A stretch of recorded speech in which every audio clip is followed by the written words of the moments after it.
নমস্কার বন্ধুরা, আশা করি আপনারা সকলেই ভালো আছেন এবং সুস্থ আছেন।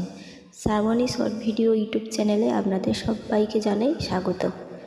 তো ভিডিওটা মন দিয়ে শুরু থেকে শেষ পর্যন্ত দেখুন। শালগ্রাম শিলার শিক্ষা। এক গ্রামে রাহুল নামে এক কিশোর থাকতো। তার দাদু সবসময় বলতেন, শালগ্রাম শিলা ভগবানের প্রতীক, এতে বিশ্বাস আর ভক্তি রাখলে মন পবিত্র হয়। একদিন রাহুল খেলতে গিয়ে একটা ছোট্ট গোল পাথর খুঁজে পেল। দাদুর দেখিয়ে দিলে দাদু খুশি হয়ে বললেন, এটা শালগ্রাম শিলা, একে শ্রদ্ধা করো, কারণ ভক্তি থেকেই জীবনের আসল শক্তি আসে।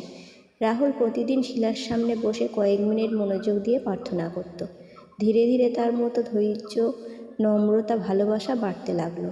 পড়াশোনায় মন বসলো, বন্ধুদের সাথে সম্পর্ক আরও মজবুত হলো। শেষে রাহুল বুঝতে পারল, শালগ্রাম শুধু একটা পাথর নয়, এটা তার নিজের ভেতরের ভক্তি আর সততার প্রতীক।